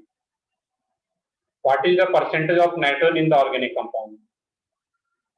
यहाँ पे जो वॉल्यूम ऑफ 1 यूनिट है वो कितना आ रहा है वहां पे, तो अलग से कैलकुलेशन दे रखा है, मैं डायरेक्टली वहां पे तुम्हें बताता हूँ। फार्मूले से परसेंटेज ऑफ नाइट्रोजन कितना होगा, तो 1.4 इंटू एसिड का मोलरिटी कितना दे रखा है, एम एसिड। फार्मूला देखना वहां पे जो बॉक्स में है, एसिड का मोलरिटी कितना, 1। ध्यान से देखो भैया। और बेसिसिटी ऑफ एसिड, तो बेसिसिटी ऑफ एसिड क्या होगा यहाँ पे, 2, क्योंकि H2SO4 है और H2SO4 का बेसिसिटी क्या रहता है तुम्हारा, 2। ये याद रखना, इतना सिंपली याद रखो। H2SO4 का बेसिसिटी 2, यहाँ पे 2 से मल्टीप्लाई कर देना था। और वॉल्यूम एसिड यूज, एसिड जो कितना वॉल्यूम यूज कर रहा है वो 10, डिवाइडेड बाई W सब्सटेंस, वो कितना आ रहा है यहाँ पे है 0.5।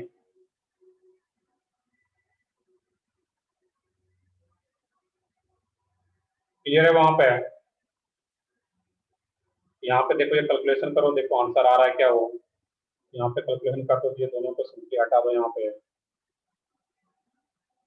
ये क्या जाएगा तुम्हारा 28 इंटू 10 डिवाइडेड बाई 5। देखो क्या आ रहा है इसमें, यहाँ पे है 56 आ रहा है क्या उसके Yes, साथ। वहां पे yes, sir. डिटेल में कैलकुलेशन करके बताया मैंने, किससे निकाल लिया यहाँ पे डायरेक्टली जो फार्मूला गिवन है इन शॉर्ट। तो फार्मूले का यूज करके तुम लोगों को भी क्वेश्चन करना है यहाँ पे। बाकी वो प्रोसेस कैसे होता है, जब फिजिकल केमिस्ट्री में मोल कंसेप्ट पढ़ोगे डिटेल में, तो फिर वो आ जाएगा वहां पर। ये 1 पॉइंट कैसे आता है 1.4, ये 1.4 जो आता है ये 14 ग्राम यहाँ पे ले रहे थे हम लोग, तो कैलकुलेशन के प्रोसेस से फार्मूला निकाला गया वहां पे। 1.4 कैसे आता है वहां पे, ये 14 ग्राम को जब 10 से मतलब जब कैलकुलेशन करोगे वहां पे, उससे वो 1.4 निकल के आता है। अभी अपने को वो नहीं सोचना है, डायरेक्टली वो फार्मूला गिवन है इन शॉर्ट, उसको याद रखोगे, उसमें ये वैल्यू पुट कर दोगे, ये जो भी गिवन डाटा होगा वो अपने आप आंसर आ जाएगा तुम्हारा। क्लियर है यहाँ पे है? बाकी इसी क्वेश्चन में मोलरिटी नॉर्मलिटी का यूज होता है, बाकी आगे जो 2-3 प्रोसेस है उसका यूज नहीं होगा वहां पे।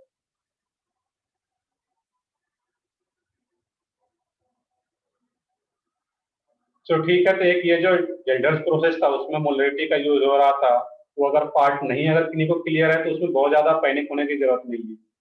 फार्मूला याद कर लो, अभी क्वेश्चन सॉल्व हो जाएगा। और जब कैसे आ रहा है ये फार्मूला, कहाँ से आया, तो इसी के कैलकुलेशन से निकल के आता है, ऐसा नहीं कि रटना है। अभी के लिए याद रख लो उसमें। तो नेक्स्ट है, इसमें थोड़ा सा पार्ट और बच गया इसमें, उसको कर लेते हैं हम लोग यहाँ पे। Estimation of halogen by Carius method. अब वो सारा जो पार्ट बचा वो आसान सा है।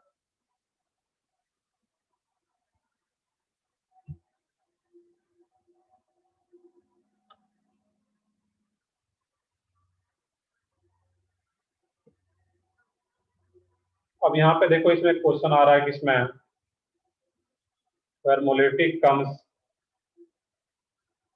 there। अब नहीं, यहाँ पे देखना है इस केस में कि बेसिसिटी, एक जो दूसरा फार्मूला था बेसिसिटी इसलिए दिया जाता है कि नॉर्मलिटी के जब टर्म में अगर ये फार्मूला अगर गिवन होगा तो वहां पे बेसिसिटी की भी जरूरत नहीं है, जो कि देखोगे सेकंड फार्मूले में दिया गया उसी सर्कल में, उसी बॉक्स में जब देखोगे कि नॉर्मलिटी के टर्म में जब आ जाता है तो एक रिलेशन भी होता है कि n equal to n into M, ये सारा कुछ तुम्हें बताया जाएगा वहां पे। Normality equal to n into molarity, n क्या होता है वहां पे, बेसिसिटी ऑफ एसिड। ये सारा कुछ फिजिकल में बताया जाएगा तुम्हें कि अगर नॉर्मलिटी के टर्म एक्सप्रेस करना है तो बेसिसिटी इंटू मोलरिटी, जो कि वहां पे बताया गया उसी तरीके से। तो यहाँ पे मोलरिटी वाला यूज कर लो, फार्मूला याद रखना है वहां पे, और मोलरिटी वाला फार्मूला याद रखोगे तो उसमें बेसिसिटी तुम्हें अगर H2SO4, और जनरली तुम्हें जो भी क्वेश्चन रहेगा H2SO4 ही रहेगा, और H2SO4 का बेसिसिटी क्या है तुम्हें, तो उसको याद रख लोगे यहाँ पर। नेक्स्ट है इसमें Yes. Estimation of halogen by Carius method. अब इसमें ये बहुत ही आसान सा प्रोसेस है, इसमें कुछ डिटेल में नहीं रहता है।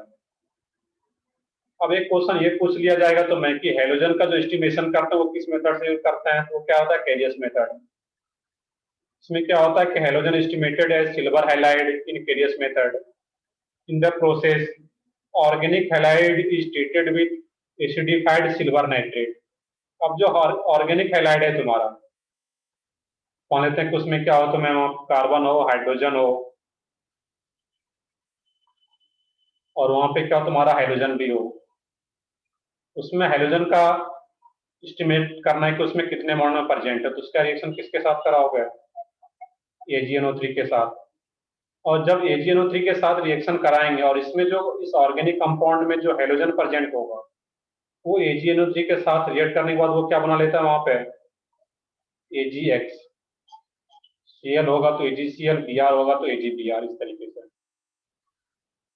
हम लोग सिंपली यहाँ पे बोल सकते हैं X जो आ रहा है यहाँ पे, जो भी प्रेजेंट है वहां पे, उसका रिएक्शन जब AgNO3 के साथ होता है वो क्या बना लेता है तुम्हारा AgX। इसका जो परसेंटेज कैलकुलेशन होगा यहाँ पे, परसेंटेज ऑफ X, वो कैसे हम एस्टिमेट करते हैं वहां पे, तो परसेंटेज ऑफ X जो निकालेंगे यहाँ पे सबसे पहले, तो क्या होगा AgX का मोल। अब यहाँ पे देखना है जितना ये AgX बना जितना मोल में, उतना ही मोल तो यहाँ पे X का भी होगा ये। तो सबसे पहले हम लोग X का अगर मोल निकालोगे तो कैसे निकलेगा, यहाँ पे X का मोल वाइज अगर देखोगे वहां पे,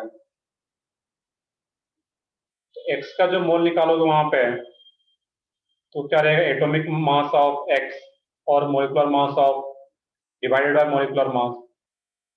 ये तो पढ़े होगे इतना कि मोल ऑफ X, ये क्या होता है, जो भी X है इसका क्या होगा यहाँ पे एटॉमिक मास ऑफ X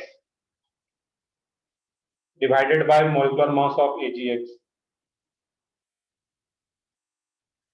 देखो यहाँ पे जो परसेंटेज ऑफ कैलकुलेशन है, मैं अगर डायरेक्टली इसी का यूज करूँ यहाँ पे, इसमें क्या दे रखा है, एटॉमिक मास ऑफ X, इसको समझ सकते हो चीजों को यहाँ पे।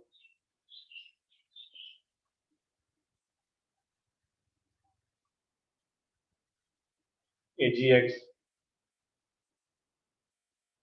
on weight of AgX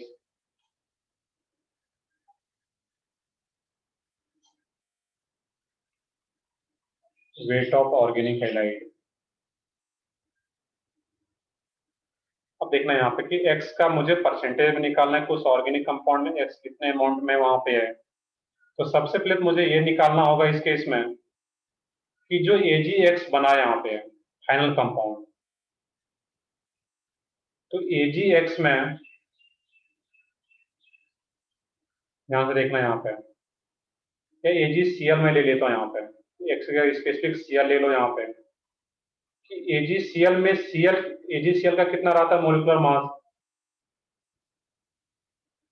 Ag का कितना होता है एटॉमिक वेट, कुछ याद हो, 108 प्लस 35.5 क्लोरीन का, वो क्या आ जाएगा एटॉमिक ये मोलिकुलर मास इसका 143.5, जो कि दे भी रखा है नीचे कैलकुलेशन में। तो AgCl का टोटल कितना आ रहा था 143.5। Ag अब यहाँ पे देखना है तो इसमें क्लोरीन कितना आ रहा है यहाँ पे तुम्हारा 35.5। AgCl का अगर एक मोल है, AgCl के एक मोल में दैट मीन्स 143 ग्राम AgCl का, तो उसमें क्लोरीन का परसेंटेज क्या होगा, मतलब क्लोरीन का अमाउंट कितना होगा 35.5।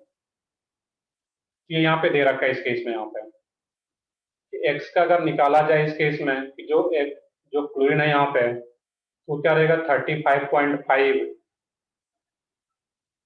Divided by 143.5।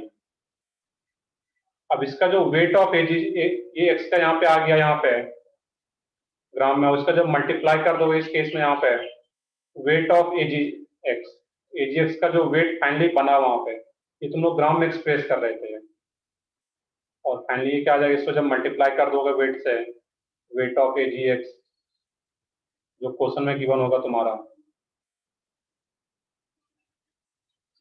ये क्लोरीन का अमाउंट बन जाता वहां पे। क्लियर है यहाँ पे? या इसी क्वेश्चन को थोड़ा सा और मैं डिटेल में जाऊँ यहाँ पे, इसको ऐसे एक सोच सकता हूँ यहाँ पे है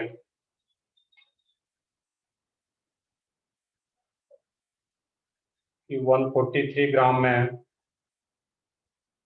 143.5 ग्राम में 35.5, लोगों को दिक्कत अभी भी हो रहा है, ऑफ Cl। क्लियर है?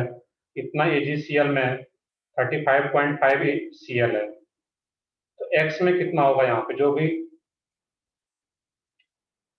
X वेट AgCl का कुछ अमाउंट दिया हुआ है यहाँ पे, कुछ भी मान लो यहाँ पे कि X वेट ग्राम, ये X ग्राम ऑफ AgCl में Cl कितना आएगा वहां पे? उसमें क्या रहेगा? 35.5 डिवाइडेड बाय 143.5 इंटू X। ये X किसका था? AgCl का वेट।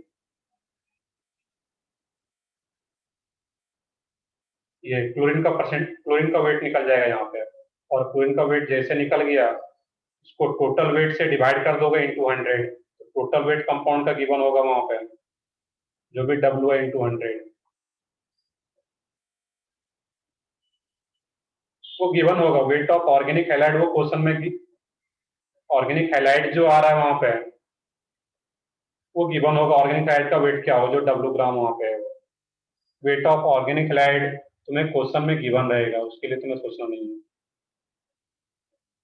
यहाँ पे देखो एग्जाम्पल नहीं दिया हुआ है, बट एग्जाम्पल अगर होगा उसको खुद से कर पाओगे वहां पे। यहाँ पे अलग से कोई क्वेश्चन नहीं दिया हुआ यहाँ पे, बट वो सिंपल कैलकुलेशन होता है, ये खुद से कर सकते हो यहाँ पे, कैरियस मेथड का। जो एक क्वेश्चन भी अगर आता है बुकलेट में, या फिर डायरेक्टली फार्मूला यूज करो, परसेंटेज ऑफ क्लोरीन दे रखा है वहां पे, वेट ऑफ AgCl वो भी तुम्हें क्वेश्चन में मिलेगा, और वेट ऑफ ऑर्गेनिक हैलाइड वो भी तुम्हें क्वेश्चन में मिलेगा। बस पुट करके तुम्हें क्लोरीन का परसेंटेज निकालना होगा, या ब्रोमीन या आयोडीन जो भी रहे वहां पे। क्लियर है? ये हेलोजन वाला पार्ट फार्मूला इसमें गिवन है, फार्मूले पे सिंपली पुट करना है। और ऐसा ही काम फिर तुम्हें सल्फर एंड फास्फोरस के लिए भी दिया गया वहां पे, जो कैलकुलेशन है। तो सल्फर एंड फास्फोरस के लिए भी खुद से, क्योंकि सल्फर एंड फास्फोरस का बहुत ज्यादा इंपॉर्टेंट नहीं है, वहां से क्वेश्चन कभी आया नहीं है वहां पे। तो सल्फर एंड फास्फोरस का खुद से रीड करोगे, थोड़ा थोड़ा थ्योरी दे रखा है वहां पे।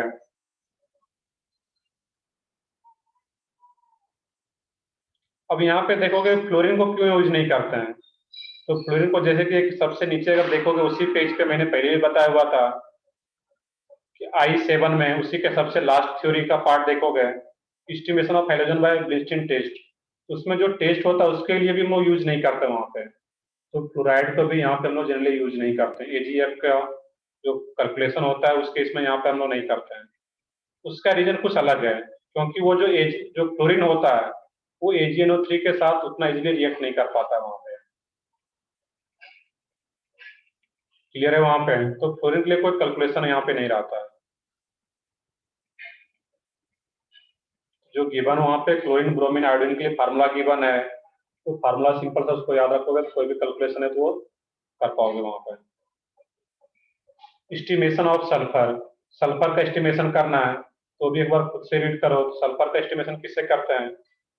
Sulphur is estimated as barium sulphate. In the process organic compound having sulfur is taken in carrier tube containing HNO3, where sulfur is finally converted into sulfuric acid. This sulfuric acid is passed through excess of BaCl2 to get BSO4. तो वहां पे sulphur finally किस में convert हो जाता है? BSO4 में। देख लो, ये भी बहुत ही आसान था यहाँ पे। तो जो सल्फर है पहले HNO3 के साथ रिएक्शन होता है, वो क्या बनाता है? H2SO4, और H2SO4 का फर्दर रिएक्शन BaCl2 के साथ होता है, तो वो क्या बनाता है? BSO4। मैं डायरेक्टली यहाँ पे ये बोल सकते हैं कि SO4 फाइनली किस में कन्वर्ट होता है? BSO4 में। क्लियर है यहाँ पे है? अब इसमें जो परसेंटेज S दे रखा है यहाँ पे है, ये परसेंटेज S आया कैसे यहाँ पे है? इसमें भी सेम काम कि अब यहाँ पे BSO4 का तुम्हें वेट गिवन होगा क्वेश्चन में, अब देखना है कि BSO4 का मोलिकुलर मास कितना होता है, नीचे दिया हुआ है 233। तो 233 ग्राम में सल्फर कितना ग्राम प्रेजेंट होगा, सोच के देखो। उसमें 233 ग्राम इन BSO4 में सल्फर कितना ग्राम में प्रेजेंट होगा। सल्फर का एटॉमिक वेट 32। ये तो सबको समझ में आ रहा है। 233 ग्राम इन BSO4 का मोलिकुलर मास है, उसमें सल्फर का कितना आ रहा होगा, 32। अब इसको इस तरीके से सोचो यहाँ पे कि 233 ग्राम में सल्फर आ रहा है 32, तो x ग्राम अगर BSO4 का जनरेट हो रहा है finally, x gram of BSO4, उसमें सल्फर कितना हो जाएगा वहां पे। x ग्राम ऑफ BSO4 में जो सल्फर होगा वो कितना होगा तुम्हारा 32 डिवाइडेड बाई 2, 33 इंटू एक्स। ये तुम्हारा सल्फर का अमाउंट आ गया ग्राम में। और सल्फर का अमाउंट जैसे पता चल गया तो टोटल वेट गिवन होगा ऑर्गेनिक कंपाउंड का। तो सल्फर का weight upon weight of organic compound into 100, simple percentage है, तो फिर तुम्हारा सल्फर का अमाउंट आ जाता वहां पे। या फिर डायरेक्टली फार्मूला गिवन है, फार्मूले पे पुट करके निकाल पाओगे। क्लियर है यहाँ तक। इसका जो न्यूमेरिकल है उसको अटेम्प्ट जरूर करोगे, ठीक है। मोलरिटी नहीं पढ़े तो उसका फार्मूला गिवन है, बाकी सिर्फ किसी और प्रोसेस में यूज नहीं हो रहा है। सिर्फ जेल्डल प्रोसेस अगर क्वेश्चन में लिखा गया है तो वहां पे फार्मूला का यूज करना, बाकी प्रोसेस हो सकते हैं वहां पे। सिमिलरली एस्टिमेशन ऑफ फास्फोरस का करना है तो फास्फोरस के एस्टिमेशन के लिए भी एक फार्मूला दे रखा है वहां पे। अभी डायरेक्टली फार्मूले का यूज कर लो वहां पे।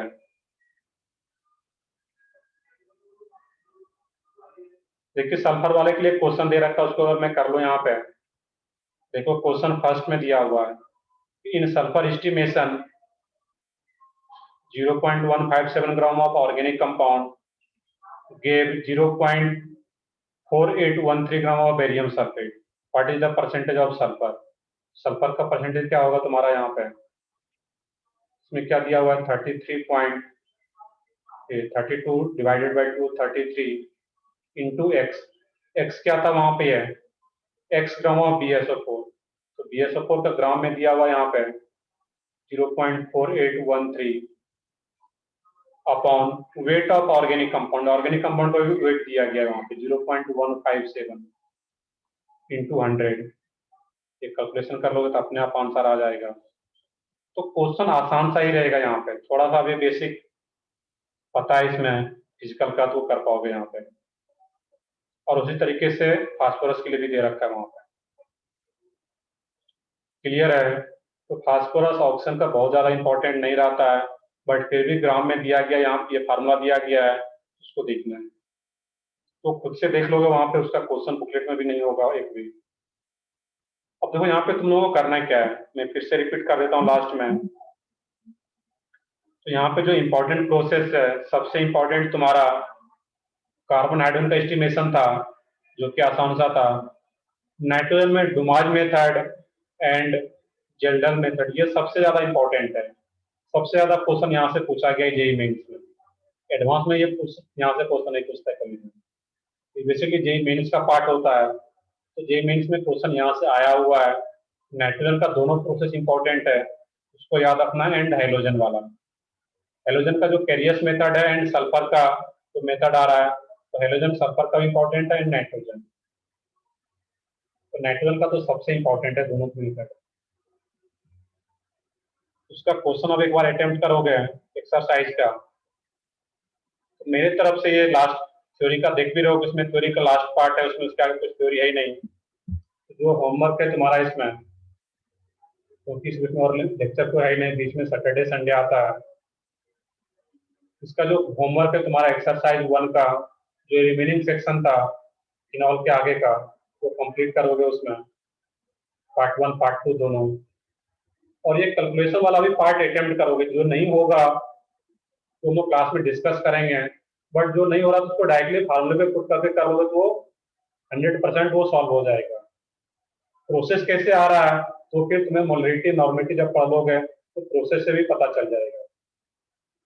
तो क्वेश्चन में लिखा रहता है तुम्हारा कि डुमास मेथड से करना है, जेलर मेथड से प्रोसीड करके उसको सॉल्व करना है, तो डायरेक्टली फार्मूला से कर लोगे तो वहां पे आ जाएगा आंसर तुम्हारा।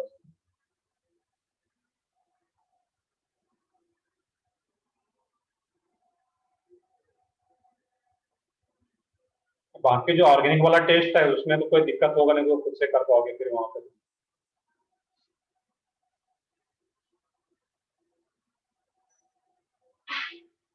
तो देखते हैं हम लोग कैलकुलेशन में अगर कहीं लिंडलास कैटलिस्ट वगैरह आ रहा है तो हम लोग देख लेंगे वहां पे क्या रहता है, या सेंड में या टेस्ट क्या रहता है। क्वेश्चन में जो एक दो टर्म अगर क्वेश्चन में आता है तो हम लोग क्वेश्चन में ही कर लेंगे उसको। ठीक है, मुझे पता है कुछ क्वेश्चन होगा उसमें, तो लिंडलास कैटलिस्ट या सेंड में या टेस्ट जहाँ पे क्वेश्चन आएगा तुम्हें तो मैं बताऊंगा, एक्सप्लेन कर दूंगा। तो ऑर्गेनिक वाले पार्ट को हम डिटेल में देखेंगे, या क्वेश्चन में आएगा तो हम लोग डिटेल में देखेंगे उसको। सिर्फ फिजिकल वाला जो पार्ट है ये थोड़ा सा खुद से करो इसमें यहाँ पे कैलकुलेशन।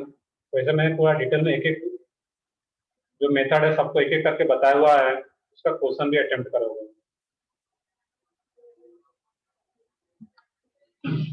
तुम्हारा homework complete exercise 1, exercise 2 complete कर सकते हो, एक्सरसाइज 3 भी कंप्लीट कर सकते हो इसमें।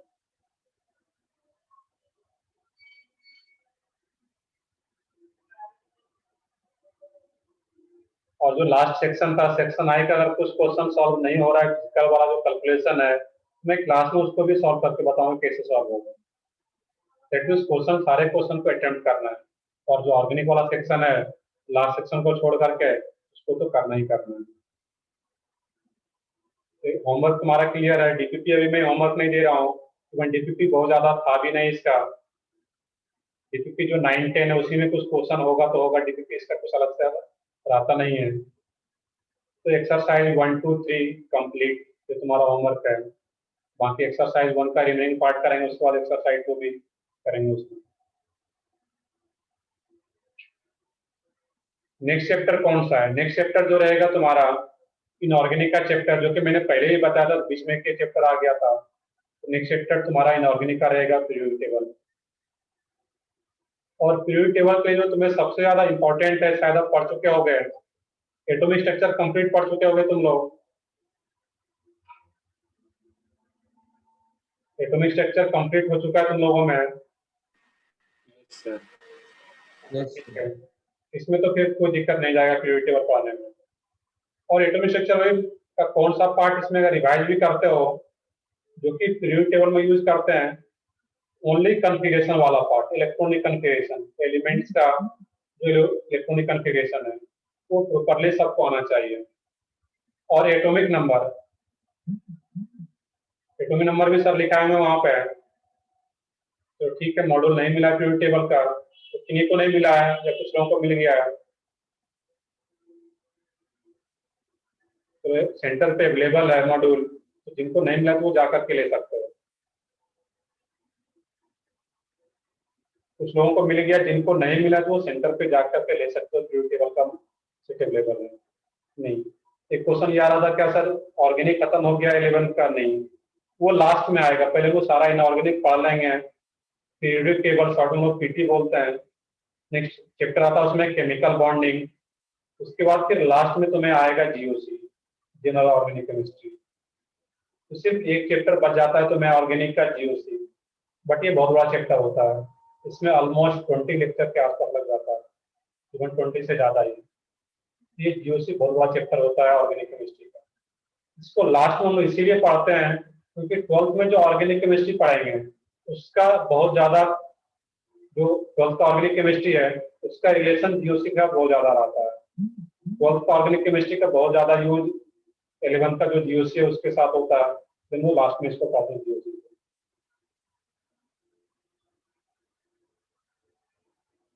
सेंटर पे भी नहीं है और पीरियोडिक टेबल, तो फिर तो चलो ठीक है, हो सकता है अभी टाइम है उसमें, वो कुछ लेक्चर स्टार्ट करेंगे, हो सकता है नेक्स्ट वीक तक आ जाए, अगर अभी नहीं हो एबिलिटी होगा वहाँ पे पीरियोडिक टेबल का। वो तुम लोगों का पार्ट नहीं, वो हम लोगों का पार्ट है कि तुम लोगों को कैसे टाइम पे मॉड्यूल अवेलेबल हो। चैप्टर शुरू होगा तो मैं सर से बात भी करूंगा एक बार, अगर नहीं भी अवेलेबल होगा तो कोटा से आ जाएगा तब तक एकाध वीक में, तो फिर तुम्हें टाइम पे मिल जाएगा। अभी जो तुम लोगों का होमवर्क है इस पे फोकस करना है, बाकी जब पीरियड टेबल स्टार्ट होगा तो वो तो फिर हम लोग देख लेंगे वहां पर। ठीक है, जब पीरियड टेबल स्टार्ट होगा तो वो फिर हम लोग देख लेंगे, 2-3 लेक्चर अगर हो जाता है उसके बाद भी अगर तुम लोगों को नहीं मिलता है, मैं कुछ करूंगा उसका, देखते हैं सॉफ्ट कॉपी या जिनके पास अवेलेबल होगा उसका स्कैन कॉपी भी तुम्हें मिल जाएगा। तो जैसे भी है, तो जब चैप्टर स्टार्ट होगा वो तुम्हें बुकलेट हार्ड कॉपी या सॉफ्ट कॉपी में अवेलेबल होगा, तो हम लोगों का पार्ट है, तुम लोगों को बहुत ज्यादा नहीं सोचना है।